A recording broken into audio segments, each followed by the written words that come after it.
오늘의 주요 뉴스입니다. 경찰청이 LH 직원들의 투기 의혹 수사에 착수한 가운데 문재인 대통령이 3기 신도시 전체를 대상으로 토지거래 조사를 지시했습니다. 오고돈 전 부산시장의 조카가 가덕도 신공항 부지 450평을 소유한 것도 논란이 되고 있습니다. 국립중앙의료원에서 온수 배관이 터져 화이자 백신 냉동고가 물에 잠길 뻔했습니다. 경기도의 두 요양병원에선 아스트라제네카 백신을 접종한 60대와 50대 환자가 잇따라 숨졌습니다. 윤석열 검찰총장이 대구고검을 방문하며 검찰 수사권을 완전히 박탈하는 검수완박은 부패를 판치게 하는 부패완판이라며 중대범죄수사청 반대의 뜻을 거듭 밝혔습니다. 정세균 총리는 정말 소신을 밝히려면 직을 내려놓고 처신하라면서 윤 총장을 비판했습니다. 가정집에서 초등학교 3학년 여아가 숨져 20대 계부와 친모가 긴급 체포됐습니다. 숨진 아이의 몸 곳곳에서 멍자국이 발견됐는데 부모는 학교의 가정 방문도 여러 차례 거절했습니다. 마스크를 써달라는 말에 운전 중이던 택시기사의 멱살을 잡고 귀를 긁는 등 폭행한 남성이 붙잡혔습니다. 이 남자는 출동한 경찰에게도 행패를 부렸습니다. MBN 단독 보도합니다. 1988년 1,000만 명을 돌파했던 서울 인구가 32년 만인 지난해 991만 명으로 줄어 1,000만 서울 타이틀이 깨졌습니다. 집값이 올라 탈서울이 늘었고 코로나19로 정착 외국인이 줄어든 영향으로 분석됩니다.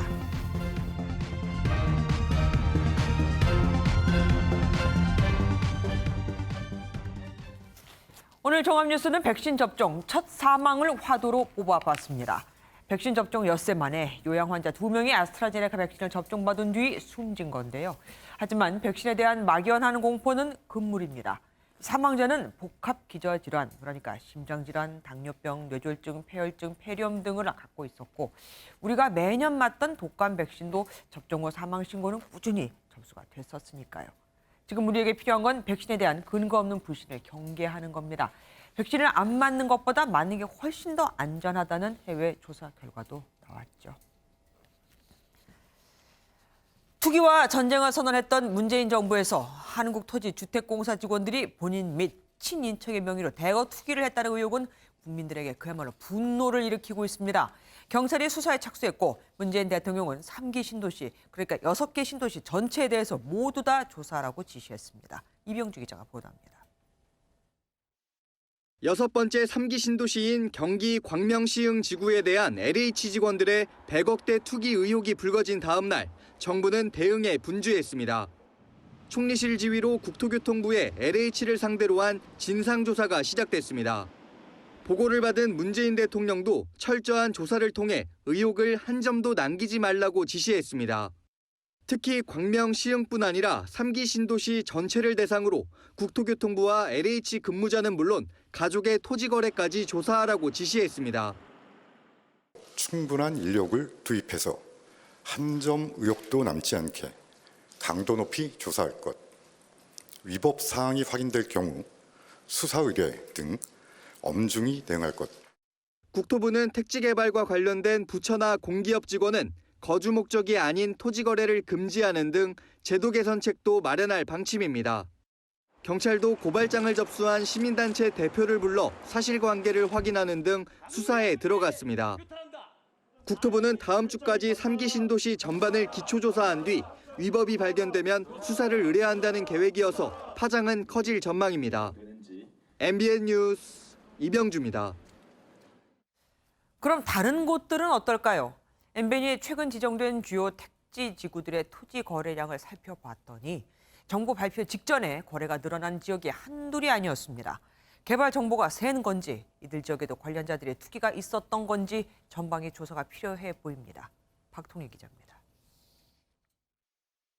경기 광명시흥 신도시가 발표된 지난달 24일 택지지구로 함께 선정된 광주 산정지역입니다. 토지거래 현황을 살펴봤더니 지난해 연초만 해도 잠잠하던 매매 건수가 신도시 발표 5개월 전부터 뚜렷하게 증가했습니다. 거래가 집중된 3개월 동안 체결된 매매 건수 46건은 이전 8개월 거래량을 합한 것보다 2배가 더 많습니다. 또 다른 택지지구인 부산 대저와 지난 2019년 5월 3기 신도시로 선정된 부천 대장도 발표 직전 거래가 늘었습니다. 개발 정보가 사전에 돌아 투기 자금이 몰린 것은 아닌지 의심해볼 만한 대목입니다. 실제 3년 전 고향 창릉 신도시에서 내부 도면이 유출된 적이 있었는데 LH 직원이 부동산 업자에게 건넸던 것으로 확인됐습니다. 일반적으로 토지 거래량은 굉장히 안정적인 모습을 보여줍니다. 그렇지만 도로 건설이라든가 대규모 택지 개발 이런 것들이 인지하게 된다면은 거래량이 많이 늘어나고 LH 직원까지 땅 투기에 나선 사실이 알려지면서 토지 수용이나 보상 단계에서 주민들과의 진통은 불가피해졌습니다. 토지주들이 예전처럼 정부를 상대로 해서 막 순순히 진행되고 이러는 거는 상당히 어려워질 거예요. 불신이 더 쌓여가지고. 특히 이번 사태가 정부 정책의 불신으로 이어져 3기 신도시 등 공급 대책 전반에 차질이 생길 것이란 우려도 제기됩니다. MBN 뉴스 박통일입니다. 어제 보도해 드릴 때 LH 직원이 소유한 땅에 가봤더니 보상금을 더 타내려고 묘목을 잔뜩 심어놨더라는 소식 전해드렸죠. 다른 LH 직원의 땅도 똑같았습니다. 심어놓고 수확도 안 한 걸 보면 딱 보상을 위한 거로 보이죠. 지역 주민들은 온갖 규제로 동네 개발은 다 막더니 자기네들은 투기판을 벌였다며 분통을 터뜨렸습니다. 장명훈 기자가 보도합니다. 한국토지주택공사 LH 직원 4명이 사들인 경기 시흥시의 4,000제곱미터 규모의 토지입니다. 이 지역은 지난해 초까지만 하더라도 논으로 사용됐었는데요. 지금은 매립을 하고 이렇게 촘촘히 묘목을 심어놓은 상황입니다. 또 다른 LH공사 직원과 가족이 산 것으로 추정되는 인근의 밭에도 성인 한 뼘 높이의 묘목이 심어져 있습니다. 모두 토지 수용으로 받는 보상금을 늘리려고 심은 것으로 의구심이 드는 부분입니다.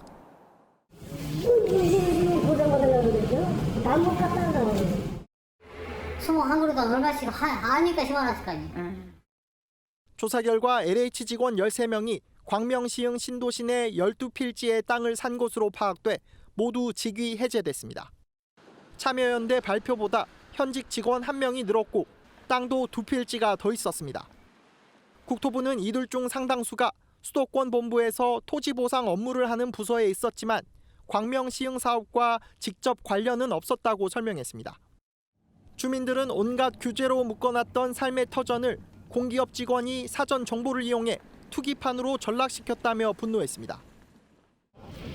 맞지. 내가 그런 거 알았으면 내가 이미 나도 한 50을 융전해가지고 말이야. 내가 사갔어. LH 직원이 업무 중 비밀을 이용한 것으로 판명되면 최대 7년 이하의 징역 또는 7천만 원 이하의 벌금에 처해질 수 있습니다. MBN 뉴스 장명훈입니다. LH 투기 의혹에 대해 국민의힘은 총리실 조사는 끼리끼리 조사에 불과하다. 자기 편이 조사해봐야 뻔한 게 아니냐 이거죠. 검찰이 나서야 한다고 주장했습니다. 더불어민주당은 정부가 진상을 먼저 밝힌 다음에 수사를 해도 늦지 않다고 반박했고요. 오히려 10년 이전 것까지, 그러니까 이전 정권 것까지 다 조사해야 한다는 목소리까지 나왔습니다. 오정환 기자가 보도합니다. 국민의힘은 LH공사 직원 투기 의혹을 두고 총리실이 조사하라고 지시한 청와대와 달리 검찰이 나서야 한다고 주장했습니다. 총리실과 국토교통부가 이미 신뢰를 잃었다며 끼리끼리 조사가 될 수 있다고 비판했습니다. 일종의 범죄 행위가 아닌가 이렇게 생각을 해요. 검찰이 철저하게 아마 조사를 해가지고서 그 전모가 밝혀지는 것이 아마 정상이 될 거라고 봅니다.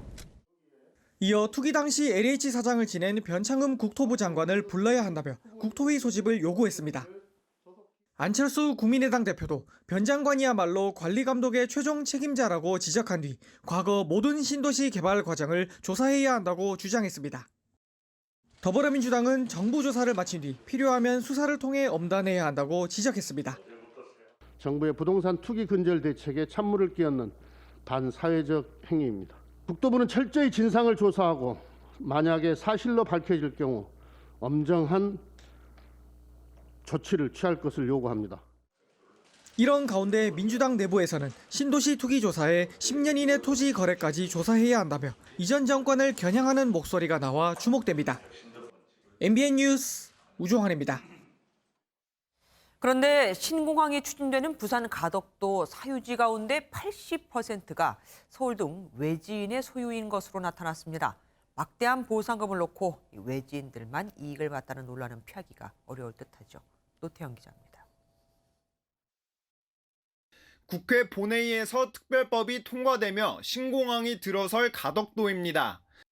최대 28조 원이 투입돼 동남권 메가시티 구축의 중심이 돼 이곳 사유지의 약 80%는 현지 주민이 아닌 외지인들이 갖고 있는 것으로 확인됐습니다. 서울 성북구 거주자가 가장 넓은 땅을 보유하고 있었고 일본 지바현 거주자도 4만 1,000제곱미터, 즉 12,000평이 넘는 땅을 갖고 있습니다. 외지인의 토지 매입은 지난 2009년 국토연구원이 영남권 신공항 후보지 중 하나로 가덕도를 선정한 뒤부터 집중적으로 이루어졌습니다. 좀 많이 팔리지. 예. 오래됐어요. 오래전부터 시사회가 전타적으로 그렇지. 게다가 외지인의 토지는 공항 관련 인프라가 구축될 시가지 근처나 도로 예정지 등 개발 수혜가 예상되는 곳에 몰려 있습니다. 대항동에 외지인이 소유하고 있는 부지의 약 96%가 공항 부지에 해당합니다. 결국 투기꾼들의 배만 불리는 것이지 가덕도 주민들은 피해만 볼 가능성이 큽니다. 전문가들은 공항 개발 시 가덕도 땅에 걸려있던 자연환경 보전지역 지정이 해제되며 땅 주인이 큰 시세 차익을 얻을 것으로 예상했습니다. MBN 뉴스 노태현입니다. 가덕도에 땅을 소유한 외지인 중에는 오거돈 전 부산시장의 친인척인 이 조카도 포함이 되어 있습니다. 오거돈 전 시장의 성추문으로 부산시장 보궐선거를 하는데 그 덕에 조카가 가덕도 신공항으로 돈을 벌게 된다는 얘기까지 나오고 있죠. 안진우 기자가 현장을 가봤습니다. 가덕 신공항은 바다를 매립해 활주로를 넣고 공항을 만들 계획인데 외지인들이 땅을 사들였다는 소문이 무성했습니다. 제곱미터당 10만 원이던 땅이 수백만 원에 팔렸다는 말이 나돌 정도였습니다. 요 앞에 요 땅 요거 500만 원에 팔렸다던가. 요거는 발표나기 전에 다 팔린 길인데. 이곳은 가덕 신공항 예정지입니다. 이 부지의 주인은 오거돈 전 부산시장의 친인척입니다. 오 전 시장의 조카는 2005년 6월 가덕도 땅 1,488제곱미터를 사들였습니다. 당시 공시지가는 제곱미터당 7만 원대였지만 현재는 43만 원으로 6배 정도 올랐습니다. 인근 부동산에선 가덕도 일대가 지난달 토지거래 허가구역으로 묶이면서 현재는 거래 자체가 없다고 말합니다. 300, 400, 작년에보다 좀 올랐죠. 그런데 그 지금 토지 거래가 구입이 돼가지고 사는 것도 가능해요. 그러니까 지금 거래가 없어요. 손님이 없습니다. 우리. 오 전 시장의 친인척 가덕도 땅 투기 의혹은 지난 2018년 부산시장 선거 전에서도 불거졌지만 오 전 시장은 생각해볼 가치도 없다며 모든 의혹을 부인했습니다. MBN 뉴스 안진우입니다. 정부는 백신 부작용 발생 시 무조건 정부가 책임지겠다고 했는데 그런데 아스트라제네카 백신을 맞은 접종자 2명이 숨졌죠. 문제는 기저질환이 있는 이들이 우연히 백신을 맞고 숨진 건지 백신 때문에 숨진 건지 그 인과성을 확인하기가 쉽지 않다는 겁니다. 중증 이상 반응인 아나필락시스로 의심되는 사례도 3건이 보고됐습니다. 강대엽 기자입니다. 50대 남성 A씨가 경기도 고양의 한 요양병원에서 아스트라제네카 백신을 맞은 건 어제 오전 9시 반이었습니다. 접종 직후 이상 반응은 없었지만 11시간이 지난 뒤인 저녁 8시 30분 흉통과 메스꺼움, 호흡곤란을 호소했습니다. 응급처치를 받은 뒤 회복하는 듯 했지만 오늘 오전 심장 발작을 일으켰고 심정지로 사망했습니다. 경기도 평택의 한 요양병원 환자인 60대 B씨도 지난달 27일 백신을 맞고 나서 발열 증상을 보이다 오늘 오전 10시쯤 사망했습니다. 방역당국은 사망자들이 모두 당뇨와 뇌혈관 질환 등 여러 기저질환을 앓고 있었다고 밝혔습니다. 사망에 이르게 된 원인이 다른 요인으로 설명이 가능한 건지 이런 부분들을 이제 임상적으로 종합적으로 조사를 하고 판단을 해서 인과관계에 대한 판단을 하고 있습니다. 지난 독감 백신 접종 때도 100건이 넘는 사망 신고가 접수됐지만 백신으로 인한 직접적 사망은 단 한 건도 인정되지 않았습니다. 중증 이상 반응인 아나필락시스로 의심되는 사례는 3명이 보고됐는데 2명은 회복했지만 1명은 경과를 지켜보고 있습니다. 이런 가운데 코로나19 치료병동 종사자에 대한 화이자 백신 접종은 오늘 광주와 부산, 천안 등 권역별 예방접종센터로 확대했습니다. 환자를 이제 간호하면서 안전보호구를 착용하지만은 혹시나 하는 마음 때문에 불안한 거는 있었는데 그래도 이렇게 백신을 맞고 하니까 더 그런 이제 긴장감이라든가 이런 건 해소된 것 같아요. 오는 8일 예정이었던 일반 병원 의료진에 대한 아스트라제네카 백신 접종도 앞당겨져 내일 전국적으로 시작될 예정입니다. MBN 뉴스 강대엽입니다. 화이자 백신은 영하 75도의 보관 온도가 가장 중요합니다. 그런데 화이자 백신을 보관하고 있는 국립중앙의료원에서 백신 냉동고가 물에 잠길 뻔했습니다. 군과 경찰 인력이 긴급히 대처해 백신을 구해냈죠. 정태진 기자가 단독 취재했습니다. 지난달 27일부터 화이자 백신 접종을 시작한 국립중앙의료원입니다. 어젯밤 11시 15분쯤 화이자 백신을 보관하고 있는 D동 화장실에서 온수기 배관이 터지는 사고가 발생했습니다. 화장실에서 흘러넘친 물은 화이자 백신을 보관하고 있던 냉동구실까지 흘러갔고 자칫하면 침수로 이어질 수 있었습니다. 화이자 백신은 영하 75도 안팎의 초저온에서 보관해야 하기 때문에 냉동실 사고는 백신에 치명적입니다.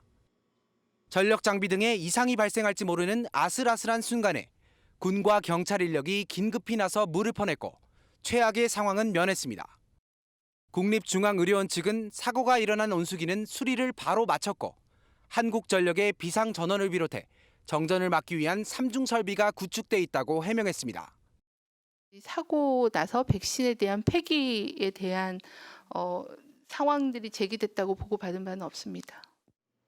하지만 본격적인 백신 접종을 앞두고 백신 보관에 미비점이 드러났다는 지적이 나옵니다. 일본에서는 냉동고 고장으로 백신 1000회분을 폐기해야 하는 상황도 벌어진 만큼 보건당국의 보다 세심한 주의가 필요합니다. MBN 뉴스 정태진입니다.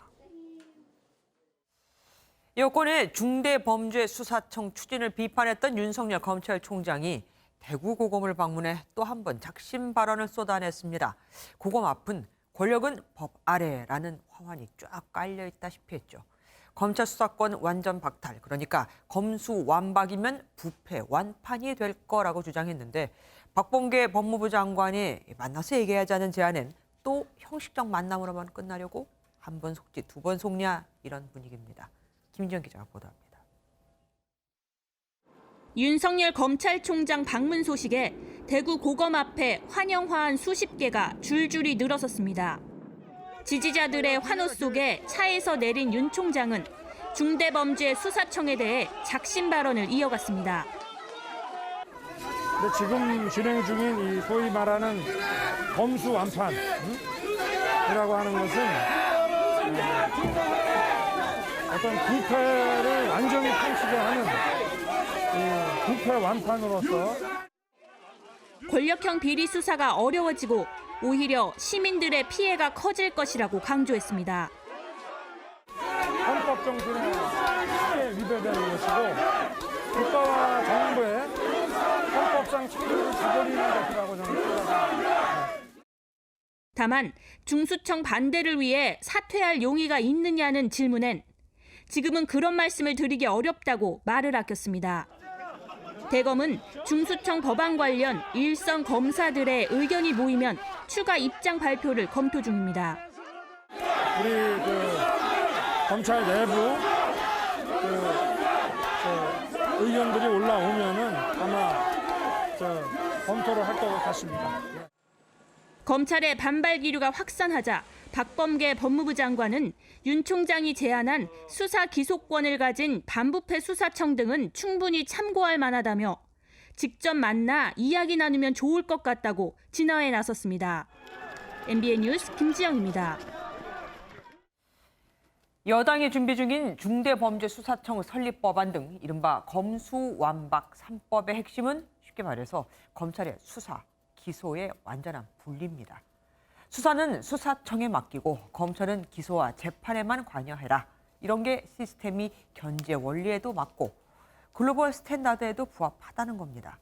반면 윤석열 검찰총장은 오히려 이 수사와 기소를 융합하는 게 세계적인 추세라고 주장합니다. 대형 금융 사기 사건 등 중대 범죄의 경우 내용이 전문적이고 복잡한 경우가 많은데 수사 따로, 기소 따로, 또 재판도 따로 이렇게 다 따로따로 담당하다 보면 결과적으로 무죄가 속출할 거라 이거죠. 검찰에 대한 견제가 필요하다면 검찰총장이 아닌 법무부 장관 산하에 부패수사청 등 전문청을 설치하는 한이 있더라도 수사와 기소를 분리해서는 안 된다고 역제안하기도 했습니다. 정세균 국무총리는 삼권 분립을 강조하며 윤 총장이 정치인 같다고 비판했는데 본인은 국회의장을 하다가 국무총리로 가놓고 삼권 분립을 논하는 게 앞뒤가 맞냐는 반응이 나오기도 했습니다. 조경진 기자가 보도합니다. 좀처럼 화를 내지 않는 것으로 알려진 정세균 국무총리가 윤석열 검찰총장에게 강한 불쾌감을 드러냈습니다. 제가 보면 윤 총장은 행정 책임자 아닙니까? 검찰총장 아닙니까? 그런데 어제 하시는 걸 보면 정치인 같아요. SNS에서도 윤 총장이 정말 소신을 밝히려면 직을 내려놓고 당당하게 처신해야 한다며 직을 건다는 말은 무책임한 국민 선동이라고 질타했습니다. 이재명 경기지사도 비판 대열에 가세했습니다.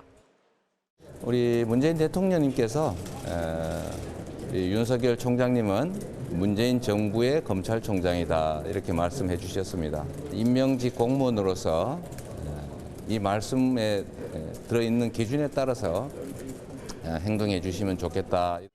국민의힘은 윤 총장의 행보를 정치적으로 해석하지 말라며 힘실키에 나섰습니다. 정치적인 행보는 스스로 무엇을 먼저 해야 하는데 권력이 중수청을 만들겠다고 작심하고 도발하는 데 대해서 말하지 않는다면 오히려 그것은 검찰총장의 직무유기이죠. 반면에 청와대와 더불어민주당은 윤 총장의 행보에 직접적인 대응을 피했습니다. 수사와 기소의 분리와 관련된 현안들은 검찰개혁 특위에 모든 것을 일임하고 있습니다. 오늘 회의에서는 검찰개혁이 차분하게 진행해야 된다는 기조를 확인했습니다. 여권에서는 임기 4개월밖에 남지 않은 검찰총장의 굳이 정면 대응으로 존재감을 키워줄 필요가 없다는 분위기가 감지되고 있습니다. MBN 뉴스 조경진입니다. 검찰 안팎으로 한 번도 겪어보지 못한 혼란이 이어지고 있죠. 사회부 이혁근 기자에게 알려지지 않은 뒷얘기 들어보도록 하겠습니다. 어서 오십시오. 윤 총장의 정면 반발, 정치적 행보로 봐도 될까요? 네, 앞서 보신 것처럼 여권의 잠룡으로 꼽히는 정세균 국무총리가 윤 총장 하는 걸 보면 정치인 같다 이렇게 목소리를 높였습니다.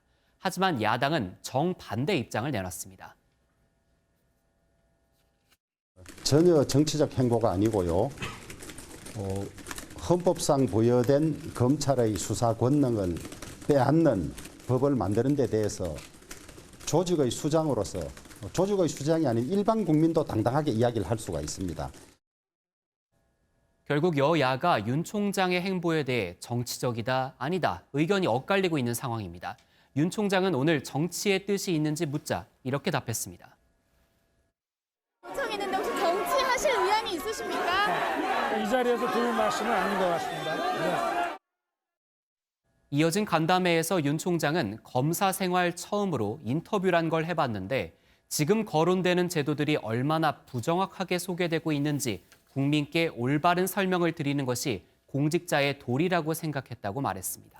오늘 윤 총장이 가서 저기 사람이 굉장히 많잖아요. 사람들 몰리고 한 게 사실 저 장소가 보수의 텃밭이라고 불리는 대구입니다. 그래서 더 정치적 생각이 있는 게 아니냐 이렇게 해석이 되고 있는 거거든요. 네, 윤 총장이 수많은 도시 가운데 대구를 콕 집어 방문했다고 보기는 어렵습니다. 검찰총장은 보통 취임 후 지방에 있는 검찰청을 순회를 하는데요. 고등검찰청이 있는 도시 가운데 수도권을 제외한 부산, 광주, 대전, 대구를 돌게 됩니다.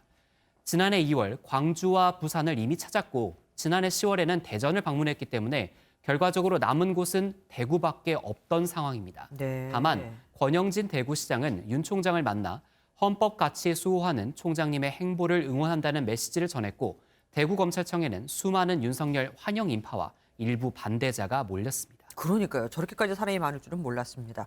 검찰의 수사권 박탈에 대해서 그 여론조사 결과도 나왔다고요? 네, 검찰의 직접 수사권 폐지에 대해 찬반 의견이 팽팽했습니다.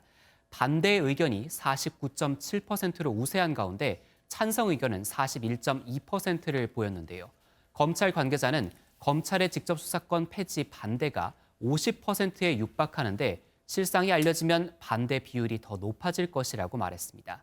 윤 총장은 오늘 간담회에서 중수청 설치는 검찰의 폐지와 다름없다고 다시 한번 강조했습니다. 네, 최근 법무부 인사로 수사권을 받은 임은정 대검 감찰정책연구관 이야기도 좀 해보겠습니다. 임 연구관이 지금 대검하고 다른 말을 하고 있어요. 한명숙 사건을 놓고.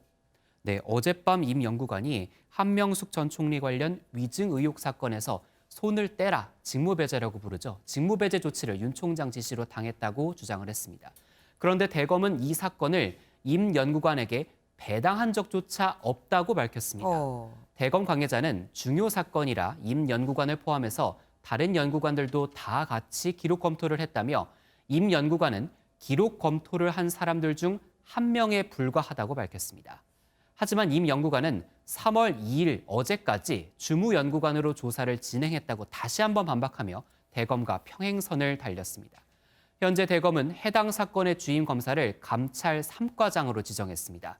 검찰청 사무기구에 관한 규정에 따르면 검찰 비위에 관한 조사 및 처리는 감찰 1과 또는 감찰 3과가 담당을 하는데 임 연구관은 감찰 정책연구관으로 해당 과에 소속돼 있지 않습니다. 김학의 사건도 한번 살펴볼게요. 여기 2명의 중요한 사람이 나옵니다.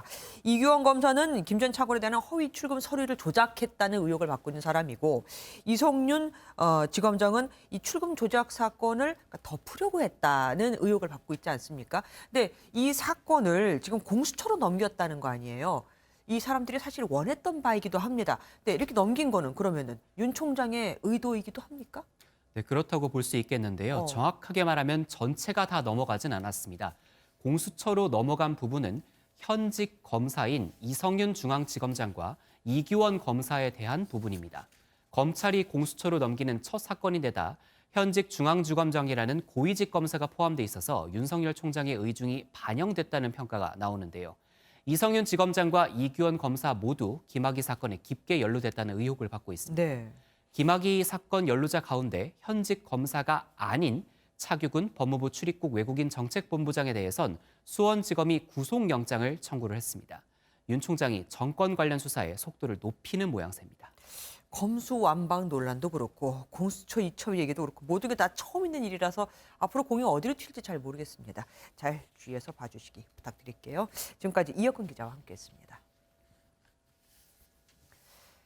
충격적인 사건이 또 발생했습니다. 8살 여자아이가 자기 집에서 숨졌는데 몸 곳곳에서 멍자국이 발견된 겁니다. 경찰은 학대치사 혐의로 아이의 의붓 아빠와 친엄마를 긴급 체포했습니다. 노승환 기자가 보도합니다. 새벽에 아이가 넘어졌는데 저녁에 보니 심장이 멈춰 있었다. 초등학교 3학년 딸이 숨진 것 같다며 의붓 아빠와 친엄마가 119에 신고하면서 한 말입니다. 신고를 받고 출동한 구급대원들이 의식이 없는 아이에게 심폐소생술을 했지만 아이는 깨어나지 못했습니다. 그런데 경찰은 숨진 아이의 부모를 현장에서 체포했습니다.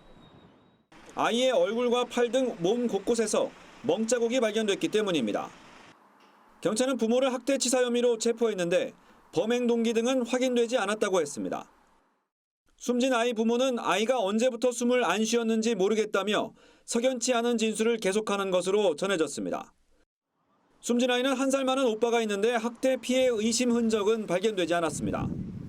경찰은 조사 결과에 따라 아이 부모에게 살인죄를 적용할지와 구속영장을 신청할지를 검토하고 있습니다. 또 숨진 아이의 정확한 사망 원인을 확인하기 위해 국립과학수사연구원에 부검을 의뢰할 계획입니다. MBN 뉴스 노승환입니다. 새벽에 아이가 넘어졌는데 저녁에 보니 심장이 멈춰 있었다. 이 말도 뭔가 이상하죠. 새벽에 넘어졌는데 숨을 안 쉬는 걸 아침이 아닌 저녁에 발견했다는 건 하루 종일 아이가 일어나지 않아도 방치했다는 게 되니까요.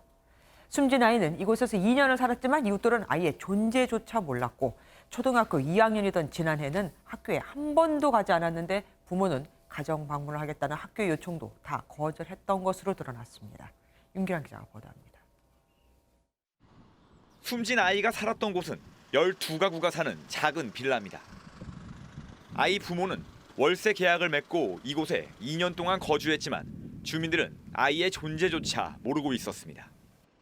기자분들 굉장히 많이 오셨거든요. 우리는 애들이 학교 가까이가 아니래요.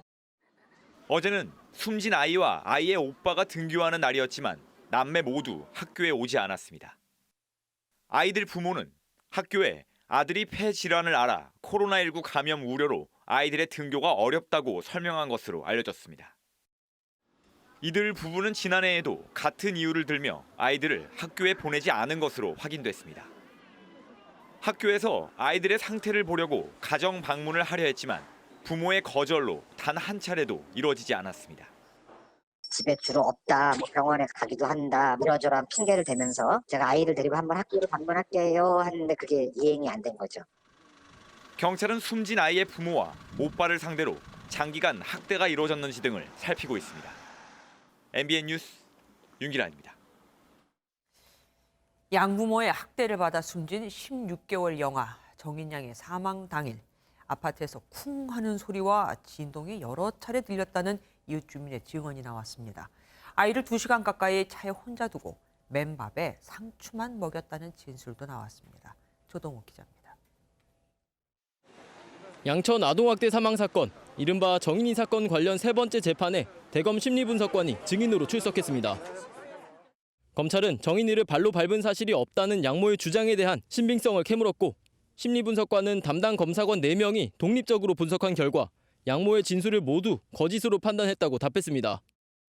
양모에 대한 사이코패스 성향 검사 결과 역시 22점으로 기준점인 25점에 근접한다고도 밝혔습니다. 법정에선 사망 당시 정황과 관련한 증언도 나왔습니다. 이웃 주민은 정인이가 숨진 지난해 10월 13일 위층에서 무거운 덤벨을 내려놓을 때와 비슷한 쿵소리와 진동이 4에서 5회 있었다고 말했습니다. 평소 아이가 뛰어다니는 소리와는 전혀 달랐다며 이전에도 여성이 악을 쓰며 물건을 집어던지는 소리가 났었지만 그 소음과는 차이가 있었다고 진술했습니다. 양부모의 지인은 양모가 정인이를 차에 2시간가량 방치하거나 식당에선 맨밥에 상추만 먹이는 경우도 있었다고 증언했습니다. 재판 직후 양부모가 법원을 나서는 과정에서 시민단체들이 한데 뒤엉켜 혼란이 벌어지기도 했습니다. MBN 뉴스 조동욱입니다. 마스크를 써달라는 말에 운행 중인 택시기사의 멱살을 잡고 난동을 부린 남성이 붙잡혔습니다. 신고를 받고 출동한 경찰관에게도 행패를 부렸다가 결국은 체포됐죠. 김민영 기자가 단독 보도합니다. 지난달 28일 밤 서울 동작구의 한 거리입니다. 마스크를 쓰지 않은 채 택시를 잡은 남성은 뒷좌석에 앉으란 말을 무시하고 조수석에서 기사의 멱살을 잡습니다. 형님, 왜 그래요? 나봐요. 그냥 경찰서 경찰서 가면 돼. 알았어요. 가요. 한 번 더 마스크를 착용하시죠. 그러니까 그 얘기 끝나자마자 내가 왜 써야 되는데 이렇게 갑자기 멱살과 마스크를 잡으면서 주인들을 긁어버린 거예요. 해당 승객은 운행 중에 신호를 기다리던 택시가 들썩일 정도로 난동을 부렸고 뒷차가 신호를 보내도 아랑곳 않고 기사를 위협했습니다. 택시는 이곳에 멈춰 섰지만 해당 남성은 신고를 받고 출동한 경찰관에게도 행패를 부렸습니다. 술에 취한 이 남성은 하차도 거부한 채 신분증을 요구한 경찰을 폭행하기까지 했습니다. 주인다는 거죠. 니들 다 자른다고 변호사 불러달라, 기자 불러라, SNS에 올린다부터 시작을 해가지고 저기서 앉아가지고 문자가 제가 발로 뻥 찬 거죠. 이제. 경찰은 해당 남성을 특정범죄 가중처벌법 위반과 공무집행 방해 혐의로 입건해 정확한 사건 경위를 조사하고 있습니다. MBN 뉴스 김민영입니다.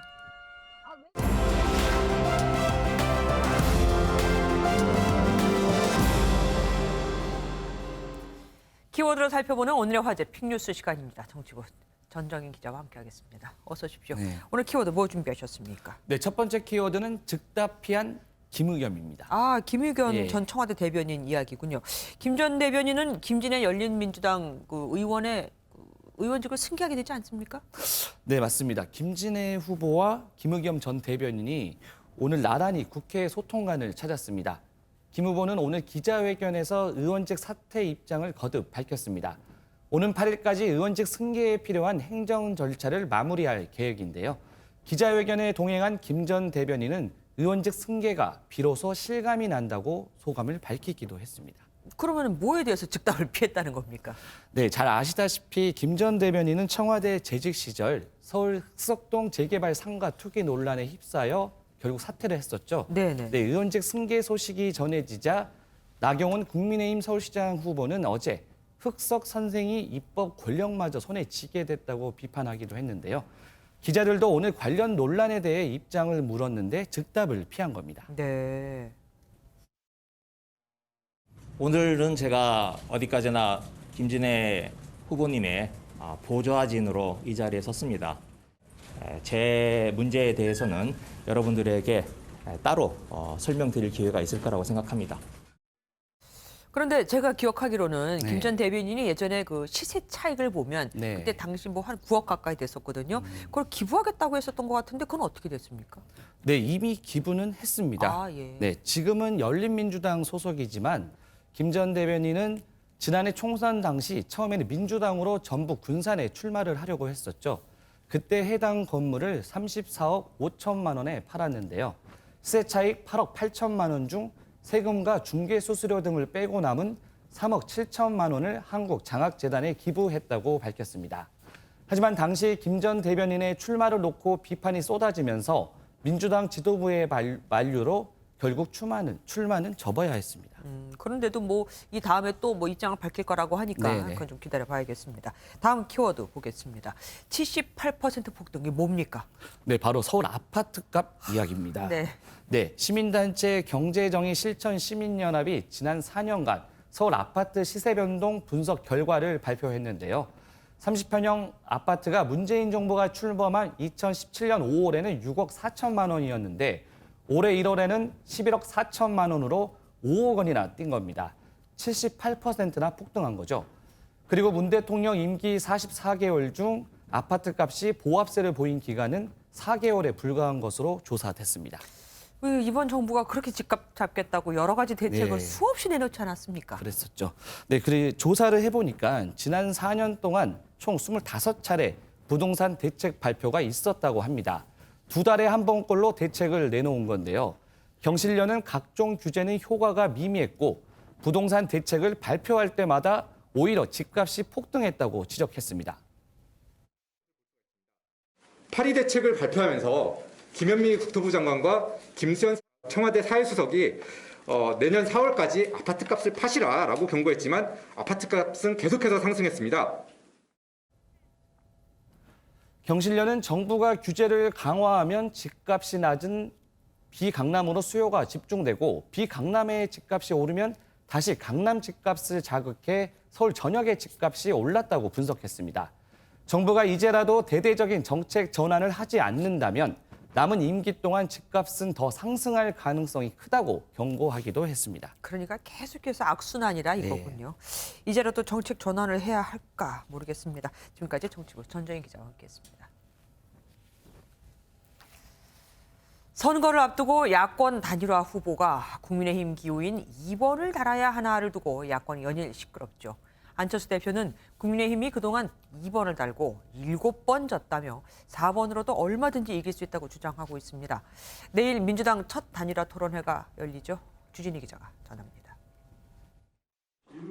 김종인 국민의힘 비대위원장이 촉발한 기호 2번 논쟁이 갈수록 가열되고 있습니다. 내일 국민의힘 경선 결과 발표를 앞두고 나경원, 오세훈 등 예비후보들은 야권 단일 후보는 2번이어야 한다는 의견이지만 근데 이제 당이라는 걸 무시하지는 못하는 부분이 저는 이런 건 있다고 봐요. 결국은 그래도 당의 힘을 가지고 있는 후보가 소위 뒷심이 있겠죠. 안철수 국민의당 후보는 국민의힘 선거 결과를 거론하며 기호가 몇 번인지는 중요하지 않다고 반격했습니다. 기호가 몇 번이 되든 야권 단일 후보는 두 번째 후보입니다. 1번과 2번의 대결이 된다면 지금까지 서울에서 7연패를 했습니다. 장제원 국민의힘 의원은 기호 2번 논란 참으로 유치찬란하다며 누가 이기든 이긴 사람을 중심으로 선거를 하면 된다고 지적했습니다. 김근식 국민의힘 비전전략실장은 안철수 후보와의 단일화 방식으로 시민 참여형 경선을 검토하고 있다고 또 다른 논쟁을 예고했습니다.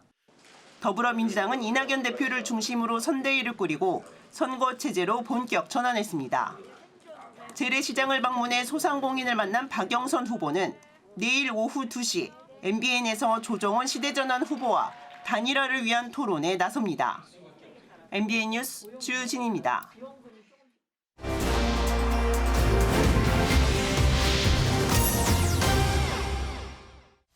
스마트폰 중독이 심각한 우리, 북한은 어떨까요? 마찬가지라고 합니다. 북한 사람들은 어떤 스마트폰을 쓰고 파일을 열면 또 네모라는 표기도 자주 뜬다는데 이건 뭘 의미하는 건지 등등 북한 스마트폰에 대해서 정치부 김현 기자와 얘기 나눠보도록 하겠습니다. 어서 오십시오. 북한의 스마트폰 보급률이 많이 늘었다면서요. 우리나라는 거의 100%인데 여기는 어떻습니까? 네, 그렇습니다. 북한의 스마트폰 사용 인구는 21년 현재 600만 명 정도로 추산이 되고 있습니다. 북한 주민들이 길거리에서 스마트폰을 사용하는 모습도 이제 쉽게 접할 수 있는데요. 탈북민들의 이야기를 들어보면 북한 학부모들도 스마트폰에 중독된 자녀들 때문에 스트레스가 상당하다고 합니다. 평양 같은 대도시 주민들은 휴대전화 가입률이 70%를 넘는 것으로 파악되고 있는데요. 하지만 장마당 종사자들이 보통 2대에서 3대 정도의 휴대전화를 보유하고 있기 때문에 실제 스마트폰 사용자는 약 450만 명 정도로 북한 전체 인구의 18% 수준입니다. 북한은 1인당 딱 한 대의 번호만 준다고 알고 있는데 어떻게 2세대를 갖고 있죠? 네, 원칙적으로는 한 개의 스마트폰만 사용을 할 수 있는데 북한에도 대포폰이 있습니다. 거기도. 그렇습니다. 다른 사람의 이름을 빌려서 개통을 하는 건데요. 특히 중국에서 들어오는 대포폰이 많다고 합니다. 중국과 가까운 접경 지역에서는 중국 통신망 이용이 가능한데 중국과 전화를 자주 통화를 해야 하는 장마당 상인들에게는 매우 인기가 높다고 합니다. 북한에서는 어떤 스마트폰을 주로 사용합니까? 인터넷 접속도 아무래도 통제를 받고 있을 텐데 우리나라처럼 온라인 쇼핑 같은 것도 할 수 있는 건지도 궁금해요. 네, 북한의 대표적인 스마트폰은 평양터치와 진달래 같은 제품들이 있습니다. 게임도 즐기고 북한의 아마존으로 불리는 만물상에서 온라인 쇼핑도 가능하다고 하는데요. 예. 하지만 전문가들은 스마트폰 자체의 성능은 많이 뒤처진다고 평가를 하고 있습니다. 실제 김정은 국무위원장은 북한 제품 대신 미국 애플사의 제품을 사용하는 모습이 자주 잡히고 있습니다.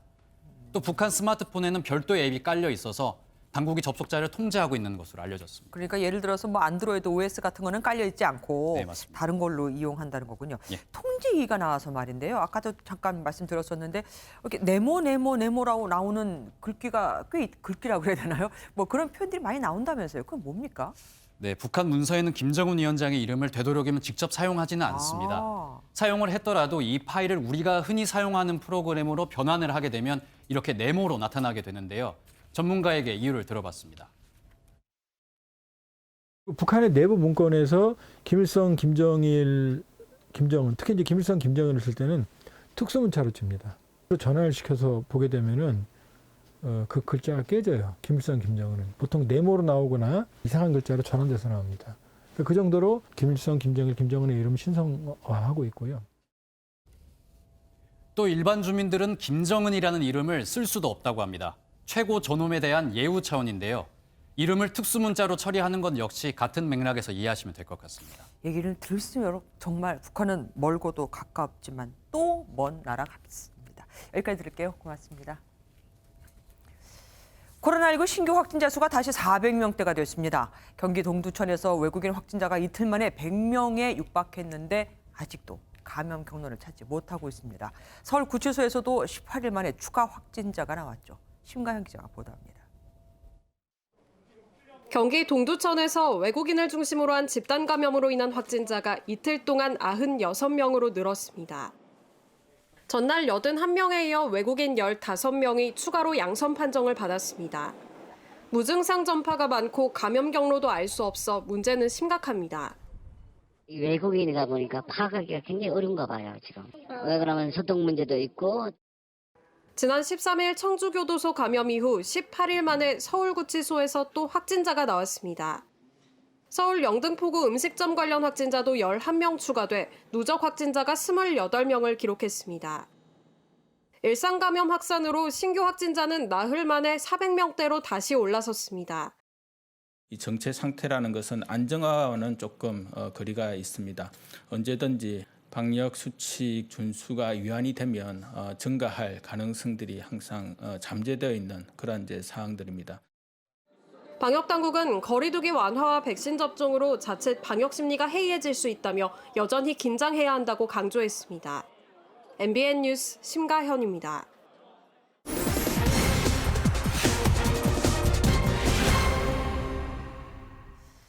승승장구하던 유명인들의 과거 학교 폭력 폭로, 요즘도 계속되고 있죠.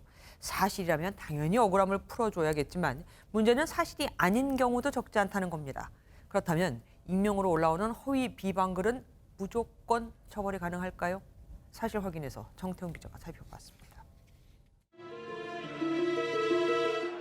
운동선수부터 연예인까지 유명인들의 발목을 잡고 있는 학교폭력 폭로 사태. 사실을 폭로하는 경우도 있지만 허위로 밝혀지면서 개인 이미지에 큰 타격을 입은 사람들의 고소도 잇따르고 있습니다. 그렇다면 이렇게 인터넷상에 익명으로 허위의 글을 게시할 경우 처벌은 무조건 가능할까요?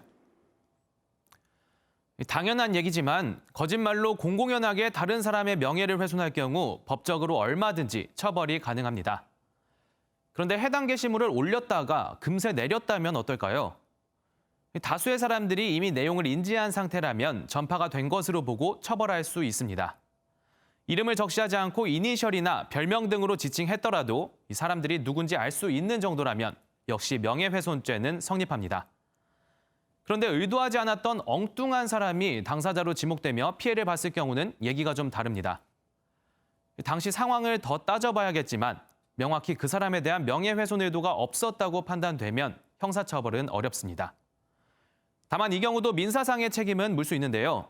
본인이 의도한 바는 아닐지라도 다른 사람이 피해를 입을 가능성에 대해 예측 가능했다고 볼 수 있기 때문이죠. 또 피해자가 처벌을 원치 않을 경우에도 처벌은 이루어지지 않습니다. 취재 결과 인터넷 허위 비방글 게시자를 무조건 처벌할 수 있다는 명제는 대체로 사실이다로 판단됩니다. 지금까지 사실 확인 정태용이었습니다.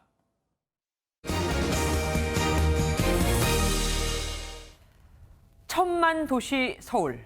올림픽이 열렸던 1988년에 서울 인구가 1000만을 넘었는데 이제는 옛말이 됐습니다. 지난해, 그러니까 32년 만에 서울 인구가 991만 명을 기록했거든요. 서울 시민은 왜 다른 곳으로 떠났을까요? 강수영 기자가 알아봤습니다.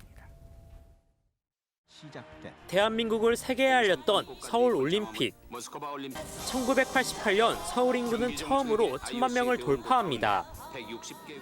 1992년까지 서울 인구는 꾸준히 늘어 1100만 명에 육박했습니다. 하지만 2010년부터 빠르게 인구가 줄어들었고 지난해 991만 명을 기록했습니다. 서울 인구는 왜 줄었을까? 이곳은 경기도 하남시입니다. 미사 강변도시가 개발되며 제 뒤로 보이는 것처럼 아파트 단지들이 건설됐는데요. 많은 서울 시민들이 이곳으로 주소지를 옮겼다고 합니다. 제가 직접 주민센터에서 이야기를 들어보겠습니다. 전입신고 창구 직원들의 손길이 바쁩니다. 주민들이 이사를 와 주소를 옮기는 건데 대부분 서울 시민입니다. 어제만 해도 한 157분의 시민들이 전입신고를 하셨습니다. 대부분이 다 서울이죠. 많이 오실 때 같은 경우에는 대기번호가 한 40번, 50번 정도. 인구가 줄어드는 서울과 달리 경기도민은 꾸준히 늘고 있습니다. 경기도의 일자리가 늘고 서울 집값 상승에 따른 젊은 층의 탈서울 때문입니다. 젊은 실수요가 상대적으로 주거 환경이 쾌적한 경기도로 이동하고 광역 교통망이 늘면서 이런 현상을 가속화했다고 볼 수 있습니다. 저출산과 코로나19로 인한 외국인 거주 인구 감소도 영향을 미쳤습니다. 민간 경제 활동 같은 것들이 많이 위축이 되다 보니까 특히 서울에 와서 주로 이제 취업을 하고 계시던 중국 국적의 외국인들이 작년 한 해 대폭 감소를 했습니다. 다시 서울 인구 900만 시대. 1000만 명 시대의 이름을 찾기는 쉽지 않을 거라는 전망이 많습니다. MBN 뉴스 강세현입니다. 모든 국민은 법률이 정하는 바에 의하여 납세의 의무를 진다. 이 헌법 38조를 따서 이름 지은 서울시 38 세금 징수과는 악성 체납자에게 저승사자로 불립니다. 납세자의 날을 맞아 세금 39억 원을 체납 중인 최순영 전 신동아그룹 회장 가택을 수색했는데 돈이 없어서 세금을 못 낸다는 최 전 회장. 집에는 도우미와 비싼 리스 차량, 또 돈다발과 고가의 미술품이 줄줄이 쏟아져 나왔습니다. 정주영 기자입니다. 3월 3일 납세자의 날 아침. 서울시 38 세금 징수과 조사관들이 최순영 전 신동아그룹 회장의 양재동 가택 곳곳을 수색합니다. 최 전 회장은 주민세 6,170원을 포함해 세금 38억 9천만 원을 체납 중인 인물입니다. 매와 같은 눈으로 옷장 속 비밀금고 2개를 발견한 조사관들. 지방세를 체납해 금고를 압류한다는 노란 딱지를 붙입니다. 피아노도, 병풍도, TV도 줄줄이 압수 조치됐습니다. 그러니까 최근에 생산된 HDTV더라고요. 고이 모셔뒀던 명품 가방 역시 조사관들의 예리한 눈을 피하지 못했습니다. 이번 가택 수색을 통해 서울시는 현금 2,687만 원과 미화 109달러, 미술품과 가방 등 동산 18점을 압류했습니다. 압류한 그 현금은 즉시 체납세금에 충당하고 압류된 동산은 향후 공매 처분을 거쳐서 체납세금에 충당할 예정입니다. 서울시 체납세금은 모두 6,500억 원. 서울시는 선량한 시민에게 허탈감을 안기는 비양심 고액 체납자를 끝까지 추적하겠다고 밝혔습니다. MBN 뉴스 정주영입니다. 오늘은 3월 3일, 숫자 3이 겹쳤다고 해서 이른바 삼겹살 데이로 부르죠. 애초 돼지고기 소비 촉진을 위한 마케팅 차원에서 시작된 건데 작년까지만 해도 손님이 붐볐던 고깃집은 지금 울상입니다. 대신 집에서 즐기는 사람들이 많아지면서 마트나 온라인에서 삼겹살 매출은 크게 늘었죠. 길기범 기자가 취재했습니다. 대형마트 돈육 매장에 사람들이 몰려 있습니다. 3월 3일 삼겹살 데이가 어느덧 자리 잡은 덕인지 평소보다 많은 고객들이 삼겹살을 찾았습니다. 대표적인 외식 메뉴로 꼽혔던 삼겹살이지만 코로나19의 영향으로 집에서 즐기려는 사람들이 늘고 있습니다. 이제 삼겹살 데이니까 집에서 식구들끼리 그냥 먹으려고 사러 나왔어요. 코로나도 있고 하니까 아무래도 외식보다는 집에서 먹는 게. 꼭 삼겹살 데이가 아니라도 대형마트의 삼겹살 매출은 전년보다 30% 증가했고 한 온라인몰은 판매량이 140% 늘었습니다. 이제 칼집, 대패, 두툼 삼겹살 등 이런 삼겹살 특화 삼겹살 또한 60% 신장을 하고 있습니다. 식당에서 이렇게 주로 드시던 이런 삼겹살들을 가정에서 이렇게 직접 구워 드시는 문화가. 반면 고깃집은 삼겹살 데이 특수가 온데간데 없습니다. 삼겹살 데이 같은 경우에는 삼겹살로 거의 매출이 2배 정도 상승했었는데 올해는 아예 예약률도 아예 안 나오고. 크리스마스나 연말도 매출이 감소하는 등 자영업자들의 대목은 기억에서조차 잊혀진 지 오래입니다. 코로나19로 각종 기념일 등을 즐기는 사람들의 모습도 변화하고 있습니다. MBN 뉴스 길기범입니다. 최근 각종 여론조사에서 대권 후보 1위를 달리고 있는 이재명 경기지사가 서울 여의도를 찾아 정책 간담회를 가졌습니다. 그런데 더불어민주당 의원뿐만 아니라 야당 의원들까지도 여기 대거 참석을 했다는 걸 아십니까? 김순철 기자입니다. 이재명 경기지사가 경기도의 지역구를 가진 여야 국회의원들을 초청해 정책 협의회를 가졌습니다. 이 자리에서 이 지사는 자신의 3대 브랜드인 기본주택과 기본소득, 기본대출 도입이 필요하다며 관심과 협조를 당부했습니다. 기본주택이 가능하도록 하는 입법화, 또 앞으로 저희가 말씀드리게 될 포용금융, 기본금융을 위한 각종 법 제정에도 많은 협조를 부탁드립니다. 이 지사의 여의도행은 지난 1월 말 경기도 기본주택 토론회 이후 5주 만으로 당시 20여 명에서 이번에는 30여 명으로 늘어났습니다. 이 자리에는 송석준 국민의힘 의원과 심상정 정의당 의원도 함께 눈길을 끌었는데 뼈있는 한마디를 던지기도 했습니다. 요즘 집값 상승 현상은 명백한 정부의 실패라고 우리는 인정하지 않을 수 없을 것입니다. 그래서 그런 부분에 대한 저 한번 반성도 필요하겠다는 생각이. 이 지사는 최근 이낙연 민주당 대표가 발표한 신복지제도 구상에 대해서는 기본소득도 복지적 경제정책인 만큼 큰 이견이 없다고 강조했습니다. MBN 뉴스 김순철입니다. 코로나19로 마스크 착용을 비롯한 개인 위생 관리를 철저히 하면서 이번 겨울은 독감이 유행하지 않은 것으로 나타났습니다. 질병관리청은 독감 의심 환자 비율이 단 하루도 독감 유행주의보 발령 기준인 외래 환자 1000명당 5.8명을 넘지 않았다고 밝혔습니다. 산림청은 지구온난화로 나무 심는 기간이 앞당겨지고 있다며 4월 5일인 식목일을 3월로 앞당기는 방안을 검토하기로 했습니다. 필요하면 공휴일을 지정하는 방안도 검토해 추진할 방침입니다. 미래의 NBA 꿈나무들이 활동하는 대학 무대에서 한국인 이현중 선수가 이름을 알리고 있습니다.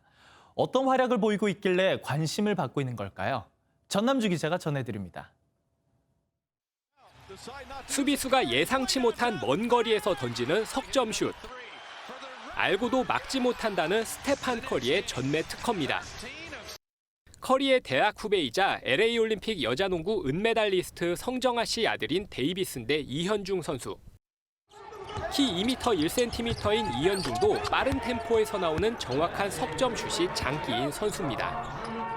2학년이 된 올해 출전 시간과 평균 득점을 늘렸고 슛만 쏠 줄 안다는 반쪽짜리 선수 이미지를 벗기 위해 다양한 공격 옵션까지 장착했습니다. 그 결과 야투와 석점, 자유투 성공률을 모두 합쳐 180 이상인 선수만 가입할 수 있는 180클럽에 이름을 올렸습니다. 커리도 달성하지 못한 NCAA에서 10명만이 해낸 대기록. 이제 이현중은 1200개 대학 가운데 64개 팀만 출전할 수 있는 토너먼트 대회인 3월의 광란 도전에 나섭니다.